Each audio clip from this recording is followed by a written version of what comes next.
함께 은혜 받게 되어 영광입니다. 풍성한 추석 되세요. 풍성한 추석 되세요.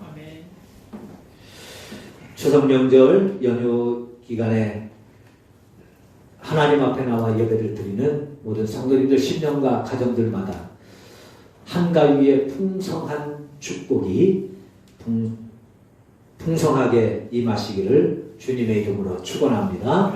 가슴에 손을 얹고 우리 자신을 이렇게 축복하겠습니다. 나는 성령의 사람입니다. 나는 잘 되는 사람입니다. 나는 성령의 사람입니다. 나는 복 있는 사람입니다. 나는 성령의 사람입니다. 나는 동성애를 반대합니다. 할렐루야. 성령의 사람은 동성애를 반대합니다. 하나님이 금하시는 일입니다. 사회가 참 어지러워져 가는데 믿음의 사람들은 흔들리면 안 됩니다. 하나님의 성령의 사람으로 살아가시기를 간절히 바랍니다. 유시무종이라는 말이 있습니다. 유시, 시작은 있지만 무종, 끝이 없다는 말이죠. 끝을 맺지 못한다는 말입니다. 일반 사람들, 대부분의 사람들이 좋은 계획을 가지고, 좋은 꿈을 가지고, 좋은 비전을 가지고 일을 시작합니다. 매일 일기를 써야지, 아니면 매일 공부를 해야지, 매일 내가 어떻게 해야지 하는 결심을 가지고, 결단을 가지고 시작하지요. 그런데 그것을 정말 끝까지 지켜나가고 세워나가고 마치기까지 그 일을 끝까지 해내는 사람은 거의 없습니다. 그래서 성공이 어려운 것이죠. 성공하는 사람들은 유시무종이 아니라 유시유종입니다. 시작한 일은 반드시 끝을 보고 마는 것이죠. 그래서 몇 년 전에 한동안 책에도 있었고 한국 교회에서 목사님들이 이제 그런 설교도 많이 했어요. 초심, 뚝심, 뒷심. 그래서 초심, 첫 마음을 가지고 잘 먹어야 됩니다. 좋은 마음을 가지고 믿음의 마음으로 시작하셔야 됩니다. 하다 보면 어려움이 있습니다. 그 어려움이 있을 때 고비를 잘 넘기는 뚝심이 있어야 됩니다. 그 뚝심을 가지고 나가도 마지막 결단하고 마무리하는 뒷심을 잘 가져야 됩니다. 이렇게 설교도 하고 또 그런 책도 유행을 하고 했던 적이 있었습니다. 여하튼 끝까지 하는 것이 중요합니다. 그것이 성공의 길이고 축복의 길이라는 것이죠. 미국의 서부 개척 시대에 골드러시라고 해서 수많은 사람들이 동부에서 이제 서쪽으로 금광을 찾아서 금광이 발견되고 또 이제 금맥이 많이 나오고 그래서 그 서쪽으로 어마어마하게 돈을 벌기 위해서 갔습니다. 그 분들 가운데 R.U. 더비라고 하는 사람도, 이 젊은 청년도 곡괭이 하나를 어깨에 메고 수개월을 거쳐서 서부 캘리포니아를 떠나게 되었습니다. 거기 도착해서 곡괭이로 산을 파면서, 바위를 파면서 이제 그 금맥을 찾기 시작합니다. 어렵게 금맥을 발견하게 되었습니다. 참 행운이죠. 그 금맥을 발견해서 캐다가 도저히 이 곡괭이로 될 일이 아니라서 고향으로 가서 가산을 정리하고 주변 사람들에게 투자를 받아서 이제 막 돈을 가지고 와서 장비를 사서 이 금광을 캐기 시작했습니다. 많은 돈을 벌었어요. 그래서 빚을 다 갚고 더 좋은 첨단의 장비도 많이 구입을 해서 본격적으로 이제 금맥을 찾기 시작하게 됩니다. 그 금맥을 찾아서 계속 캐나가는데 어느 순간 금맥이 멈춘 거예요. 끊어진 거예요. 여기저기 아무리 파봐도 사라진 금맥이 나타나지 않습니다. 조금 더 파볼까, 조금 더 파볼까 그러면서 매일같이 계속 파봐도 끊어진 금맥은 나오지 않는 겁니다. 금맥이 더 이상 나오지 않자 사업이 점점 어려워져서 결국 사업을 접게 되고 파산하여서 그 첨단 장비들을 다 헐값에 매각하고 지쳐서 더 이상 여기서는 못 살겠다 싶어서 고향으로 돌아가게 됩니다. 실패자로 고향으로 가서 먹고 살 길을 찾다가 보험업을 시작하게 됩니다. 보험을 하는 나중에 서부 그 금광에서 아주 좋은 금광이 다시 발견됐다는 소식이 들립니다. 금광에 미련이 있었기에, 애착이 있었기에 그 소식을 자세히 알아보니 자기가 파다가 포기했던 그곳에서 금맥이 다시, 금광이 다시 발견된 겁니다. 그 자세히 알아봤더니 자기가 그렇게 파도 안 나오던 금광이 이 고철업자에게 기계를 헐값에 매각을 했는데 이 고철업자가 이 기계들을 싣고 갈 차가 늦게 오는 바람에 기다리는 김에 아이고 이 장비도 아까운데 기다리는 김에 땅이나 파보자. 혹시 나도 또 금이 나오지 않아? 그래가지고 땅을 팠는데요. 이 더비가 파던 땅에서 정확히 1m를 파고 갔더니 거기서 어마어마한 금맥이 발견됐다는 거예요. 더비는 실패자입니다. 1m만 더 팠으면 그의 삶에 새로운 금광의 주인이 될 수 있었는데 그 금맥을 잃어버렸던 거죠. 더비는 그 실패자의 자리에 그냥 있지 않았습니다. 그리고 보험업을 하면서 마음을 새롭게 먹었습니다.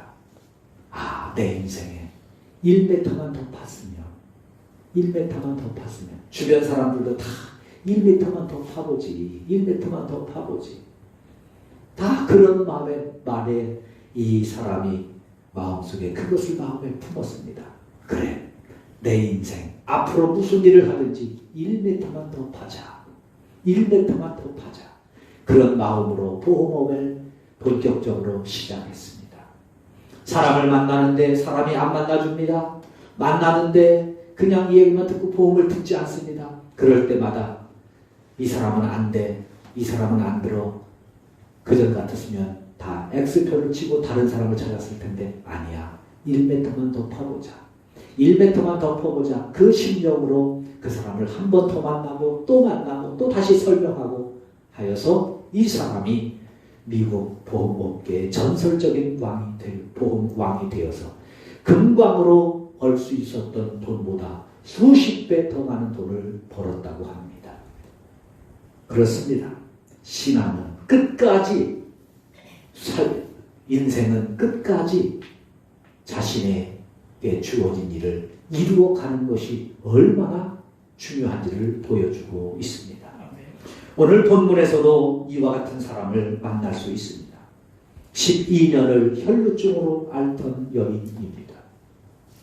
12년 동안 혈루병을 앓았습니다. 요즘도 혈루병은 우리나라에서 고치지 못합니다.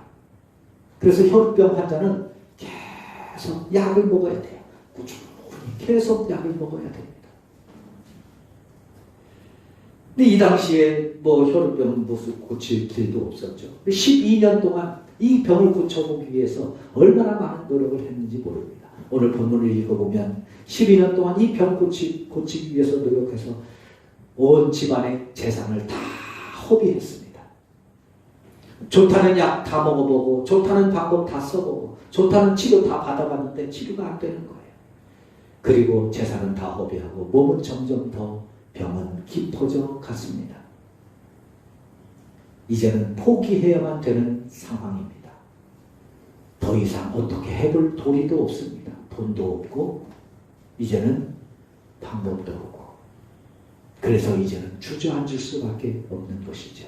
그런데 이 여인이 뜻하지 않게 예수님의 소문을 듣고 예수님을 만나서 1m만 더 파보자. 한 번만 더 살 길을 찾아보자. 그래서 마지막으로 예수님의 붙들고 예수님 앞에 섰을 때 예수님으로부터 치유함을 받고 그의 인생이 평생의 소원이었던 그 꿈을 이루게 되었고 그 꿈 속에 하나님의 축복 속에 살아가게 되는 여인을 만날 수 있습니다. 어떻게 이 여인이 그렇게 자신이 그토록 애써왔던 일, 그렇게 노력해도 안 되고 그렇게 수단과 방법, 온갖 수단과 방법을 다 해봐도 안 되었던 그 인생이 그렇게 인생의 모든 길이 막혀 있었던 그 길이, 인생의 길이 어떻게 갑자기 이렇게 새로운 길이 열릴 수 있게 되었을까? 어떻게 그의 인생 역전의 모습으로 바뀔 수 있게 되었을까? 도대체 그가 가지고 있었던 믿음은 어떤 믿음이었을까?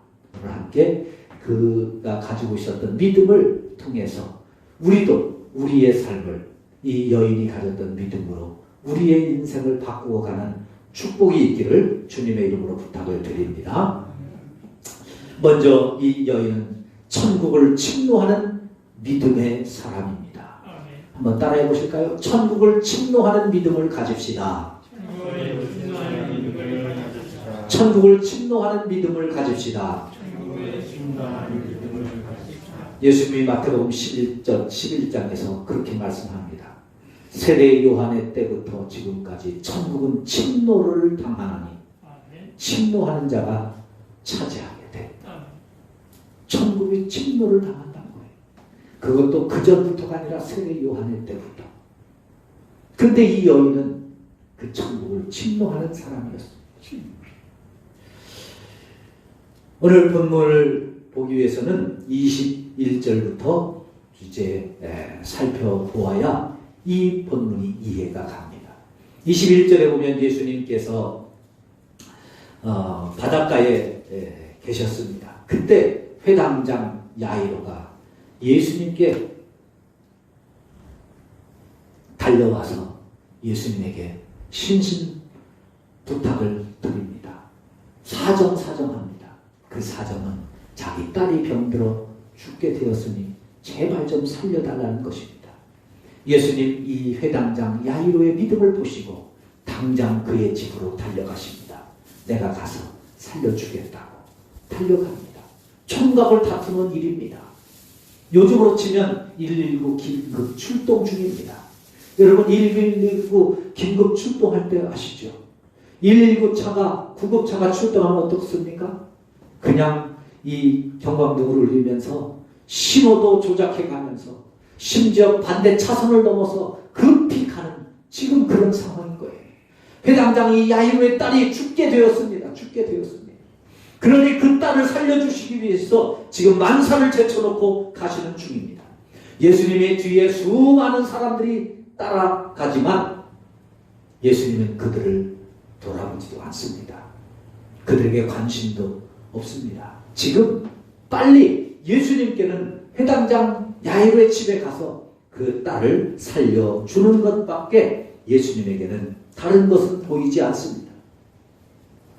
예수님이 급히 서두르시니까 사람들도 서두르면서 예수님과 같이 서로 밀고 밀리면서 심지어는 예수님도 이리 밀리고 저리 밀리고 하면서 지금 그 길을 가고 있습니다. 예수님은 회당장 야이로의 집으로 가고 무리들은 예수님을 따라갑니다. 그런데 그 가운데 12년을 혈루증을 앓았던 이 여인이 예수님의 소문을 듣게 됩니다. 그리고 그 예수님을 따르는 무리 가운데 같이 합류하게 되지요. 그런데 누구도 그 여인이 와서 합류를 하는지 관심도 없습니다. 신경도 없습니다. 예수님은요? 예수님도 관심도 없습니다. 이 여인에게 예수님도 관심이 없어요. 그런데 이 여인만 예수님께 관심을 둡니다. 그리고 사람들을 해치면서 예수님께로 달려갑니다.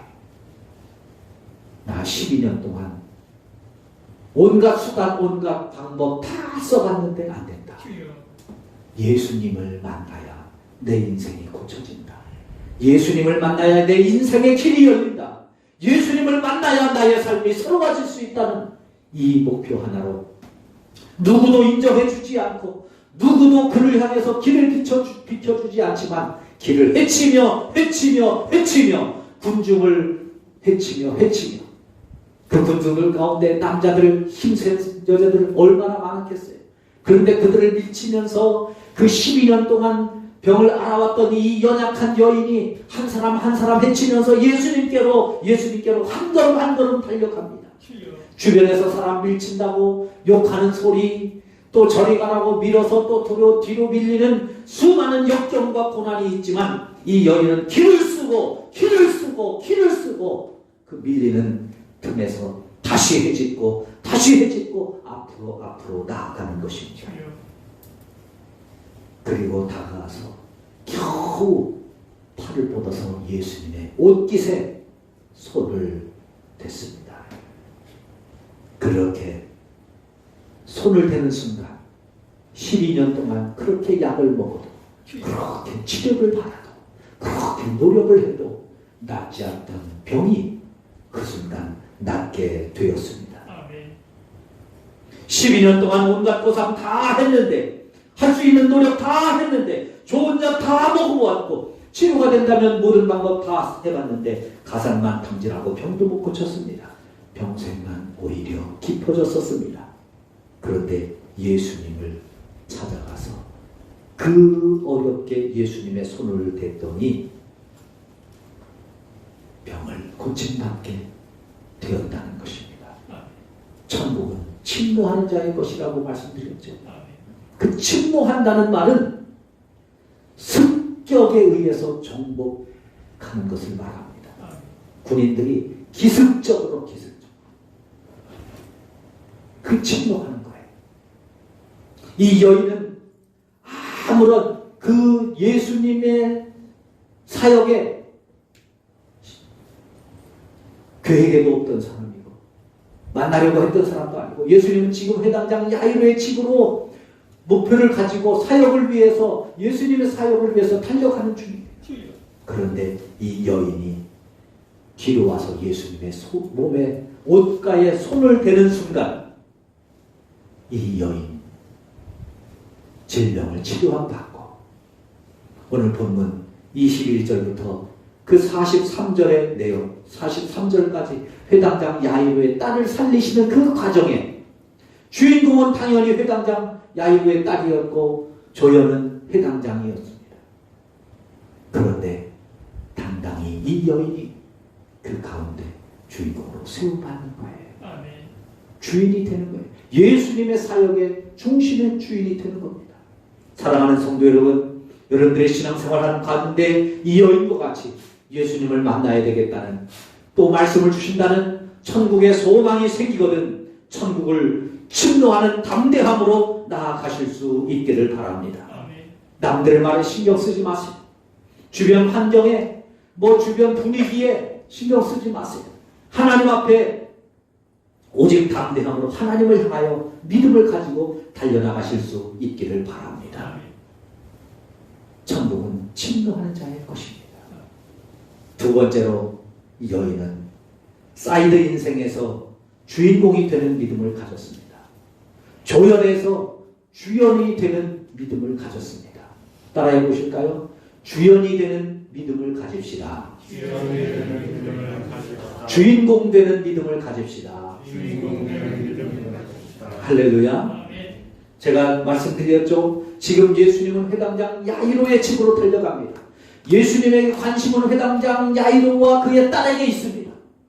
그런데 이 여인은 예수님에게 다가가서 예수님의 옷에 손을 대는 순간 그렇게 급히 달려가시던 예수님이 그렇게 서둘러 가시던 예수님이 군중에 이리 밀리고 저리 밀리며 가시던 예수님이 발걸음을 멈추게 됩니다. 발걸음을 멈추게 됩니다. 그리고 제자들에게 묻지요. 누가 내 옷에 손을 댔느냐. 제자들이 기가 막힙니다. 예수님, 여기 한두 사람입니까?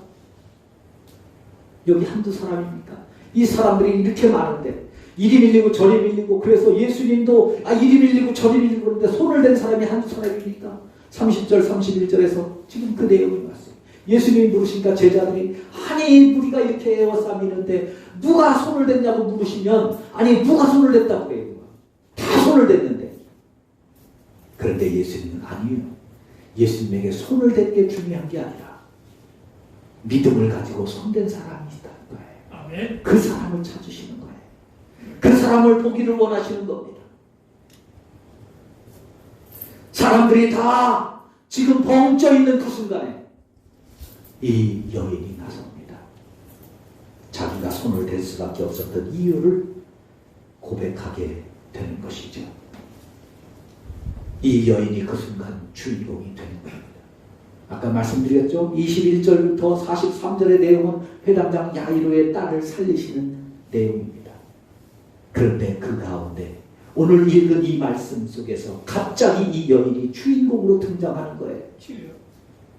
그 회당장 야이로의 딸을 살리시는 내용이 얼마나 유명한 내용인지 모릅니다. 그래서 찬송, 복음성과 CCM으로 나와 있어요.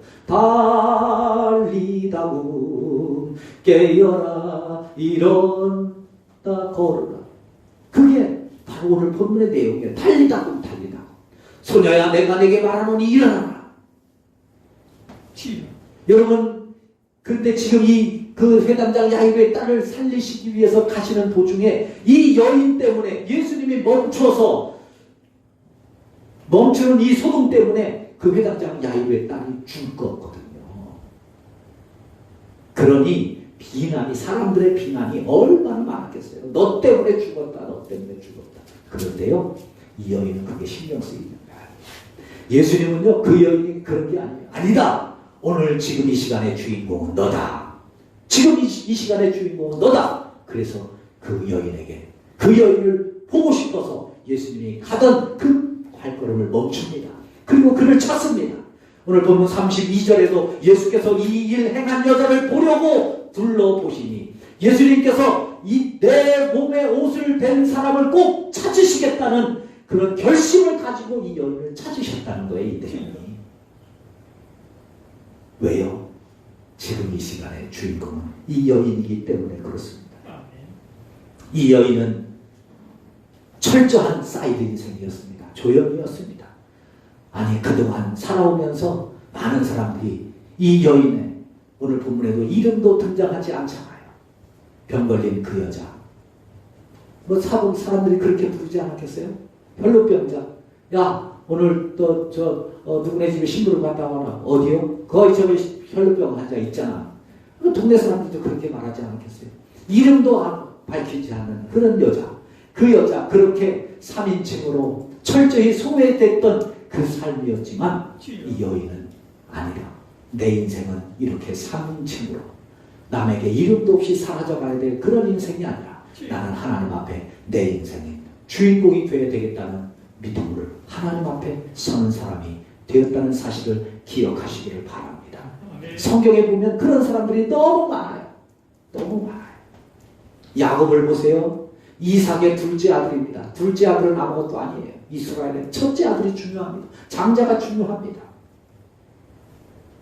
그런데 야곱은 나는 둘째 아들로 찾아로 그렇게 엑스트라로 사라질 인생이야. 사라질 인생이 아니다. 나는 하나님의 역사에 주인공이 되어야 되겠다. 그래서 그는 장자의 축복을 얻기 위해서 얼마나 노력하는지 모릅니다. 팥죽 한 그릇에 장자의 명분을 사기도 하죠. 그것 때문에 쫓겨나서 외삼촌 라반의 집으로 피난을 가지만 외삼촌 라반의 집에서도 쫓겨난 놈이 여기까지 왔는데 외삼촌이 무슨 대접을 해주겠어요. 그러니까 20년 동안 10번이나 사기를 쳐먹는 거예요. 조카한테. 외삼촌이 조카한테 10번이나 사기를 쳐먹는 그런 조카입니다. 비참한 인생이죠. 그런데도 그 가운데도 야곱은 포기하지 않습니다. 나는 하나님의 축복의 주인공으로 살겠다고 하는 결심을 가지고 그렇게 살아갈 때 결국 어떻습니까? 야복 강가에서 하나님을 만납니다. 이 순간 내 인생 절명의 순간이다. 내 인생의 터닝 포인트다. 그래서 이 하나님의 바짓가랑이를 붙들고 늘어집니다. 하나님이 가시겠다고 하는데 못 가시게 한 거예요. 성경이야 고상하게 씨름했다고 그러지만 저는 우리나라로 표현하면 바짓가랑이 붙들고 늘어졌다고 생각합니다. 하나님 안 됩니다. 나를 축복해 주셔야 됩니다. 나는 이렇게 인생 살고 싶지 않습니다. 내 인생이 이렇게 멈출 수 없습니다. 하나님이 나를 보고 주셔야 됩니다. 하나님이 내 인생을 바꿔주셔야 됩니다. 제가 할 수 있는 일이 아닙니다. 하나님이 하셔야 됩니다. 하나님이 복 주셔야 됩니다. 그렇게 하나님 앞에 간절히 사모하면서 붙들고 들었을 때 하나님께서 비로소 야곱에게 복을 주시죠. 내 이름 야곱이지 오늘부터 이스라엘로 바꾸라. 너는 하나님을 이기는 사람이다. 하나님을 이기는 사람이다. 그 이후로부터 지금까지 야곱은 모진 복을 받으면서도 모진 고난을 사기를 당하면서 복을 받았지만 그 이후에 야곱의 삶은요 평탄한 삶이 됩니다. 예수님과 함께 십자가에 못 박혔던 강도를 보세요. 그는 철저한 엑스트라도 아닙니다. 그는 악당입니다. 사람들의 증오하고 사람들이 저주하는 그런 악당 중에 악당입니다. 그렇게 십자가에 못 박혀 죽는 그 순간에 이 악당이 예수님에 대한 이야기를 듣습니다. 하나님을 믿었던 것도 아니에요. 그냥 예수님에 대한 이야기를 듣고 그 십자가 위에서 저분이 그렇게 하나님의 아들이라고 능력 있는 분이라고 그러면 나도 저분을 만나면 내 인생이 달라질 수 있겠구나. 그래서 그 순간 그 사람은 주님을 붙듭니다. 주님으로 인해서 내 인생이 바뀌어지기를 원합니다. 내 인생이 달라지기를 원합니다. 당신의 나라에 임하실 때 나를 기억해달라는 간절한 기도를 드립니다. 여러분 그 기도가 모든 사람들에게 지탄받고 저주받고 증오를 받으면서 살아왔던 그 강도의 인생을 더 이상 그는 증오의 대상이 아니라 축복의 대상으로 변화되어서 오늘도 이렇게 오늘 저의 설교에 주인공으로 등장하지 않습니까? 하나님 나라의 주인공으로 등장하지 않습니까? 사랑하는 성도 여러분, 여러분의 인생에 12년 동안 혈루증으로 알아왔고 고통을 당했던 이 여인처럼 내 인생 도저히 안 풀리게 하고 내 인생 그렇게 고통스럽게 하고 내 인생 그렇게 절망스럽게 하고 나는 왜 이렇게 하는 일이 잘 안 될까? 이렇게 어려울까? 이렇게 고비를 넘어야 될까? 왜 이렇게 인생 힘들까? 고통스러움을 당하는 그 순간이 있으십니까? 그 일이 무엇입니까? 주님 앞에 그 일을 가지고 이 여인처럼 하나님, 나는 하나님을 만나야 됩니다. 예수님, 나는 당신이 복 주셔야 됩니다. 이 문제 하나님 해결하여 주옵소서. 하나님, 더 이상 엑스트라로 살고 싶지 않습니다. 오늘 이 시간부터 이 예배의 주인공은 내가 되기를 원합니다. 하나님이 복 주실 때 그 축복의 주인공이 내가 되기를 원합니다. 하나님이 은혜 주실 때 그 은혜의 주인공이 내가 되기를 원합니다. 하나님 앞에 기도하며 살아가실 수 있기를 바랍니다. 누가복음 18장에 보면 소경 바디메오가 있습니다. 그 사람도 예수님의 손을 또 부르짖습니다. 주변 사람들이 시끄럽다고 막 야단을 칩니다. 그런데도 소리 지릅니다. 그때 예수님이 가시던 길을 멈추고 이 소경 바디메오를 보시면서 눈을 고쳐주십니다. 지금 이 시간의 주인공은 너다 선포하시는 거죠. 사랑하는 성도 여러분, 하나님 말씀 앞에 주인공으로 사실 수 있기를 바랍니다. 다음 주부터 있을 부흥회 주인공이 여러분이 되시도록, 내가 되도록 기도하세요. 사모하세요. 흠모하세요. 하나님, 저분이 받은 축복, 그렇게 어려운 그 순간에도 믿음을 잃지 않고 살아서 복을 받았다는데 하나님, 내 인생도 달라지기를 원합니다. 내 인생의 분수령이 되기를 원합니다. 터닝 포인트가 되기를 원합니다. 하나님, 이번 부흥회의 주인공이 내가 되게 해주세요.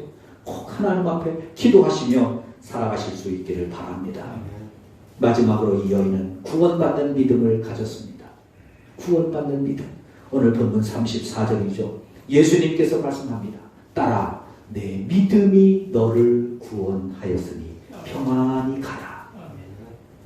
내 병에서 놓여 건강할지어다. 할렐루야.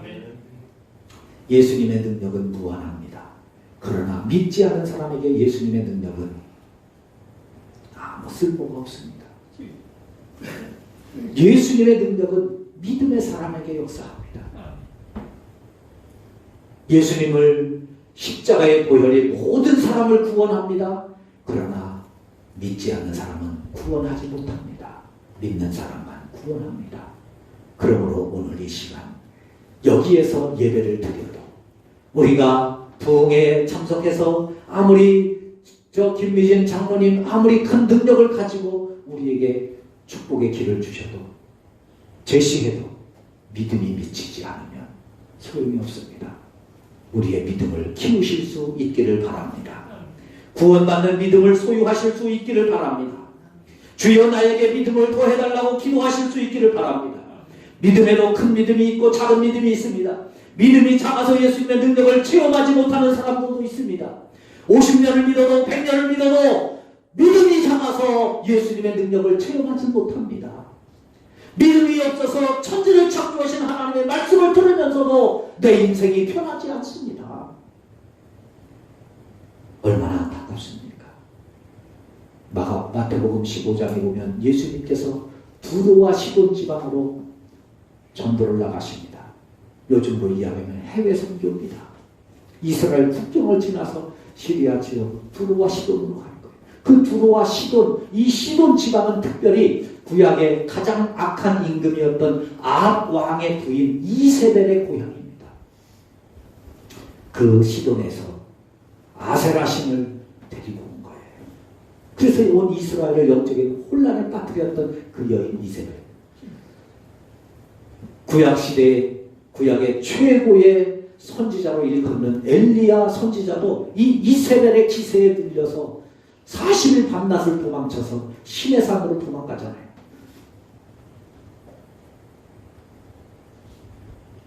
바알과 아세라 선지자 850명과 싸워서 그들을 물리칠 만큼 대단한 영성을 가졌지만 이 이세벨의 기에 들려서 40일 밤낮으로 신의 산으로 도망갈 만큼 악랄한 여자가 이세벨입니다.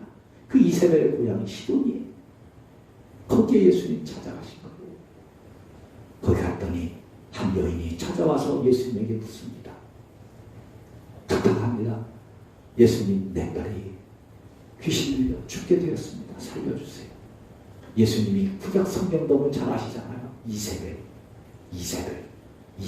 후대에 와서 부탁을 하니 예수님이 그래서 그런지 그 여인에게 들은 척만차가 납니다. 그런데 이 여인이 계속 소리지며 따라옵니다. 예수님이 제자들이 하도 시끄러워서 예수님을 부탁합니다. 예수님, 어떻게 좀 해보세요. 시끄러워서 못 살겠어요. 네, 예수님이 돌아보면서 말씀하죠. 자녀에게 줄 떡을 개에게 주는 것은 마땅하지 않다.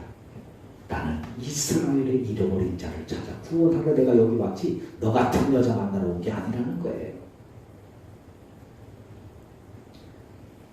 그런데 그 여인 그래도 말합니다. 예수님, 그렇습니다.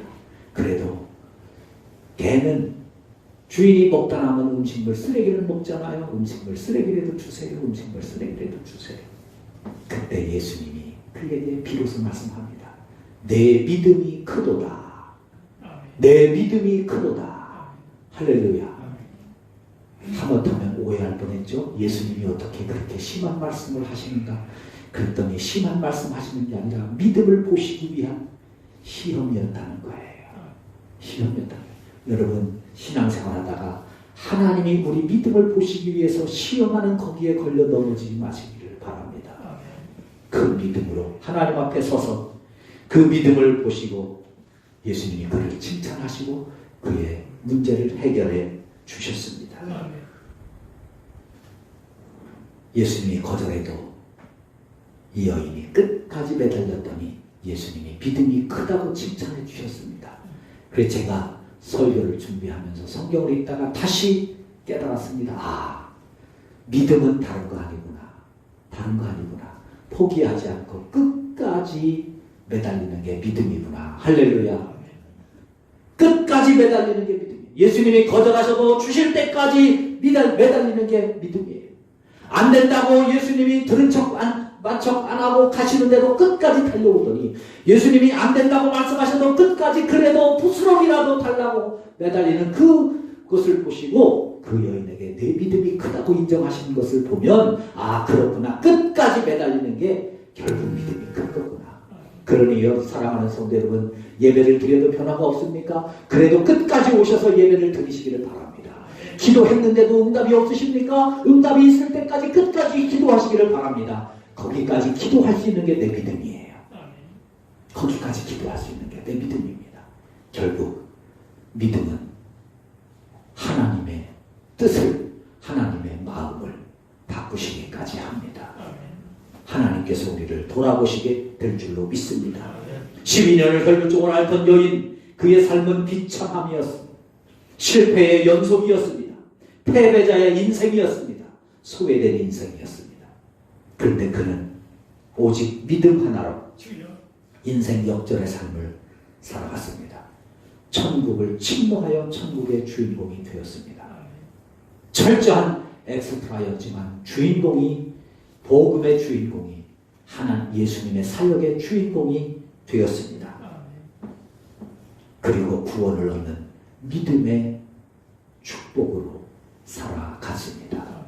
사랑하는 성도 여러분, 수상명절 연휴 계속되는 중에도 우리도 이 여인의 믿음처럼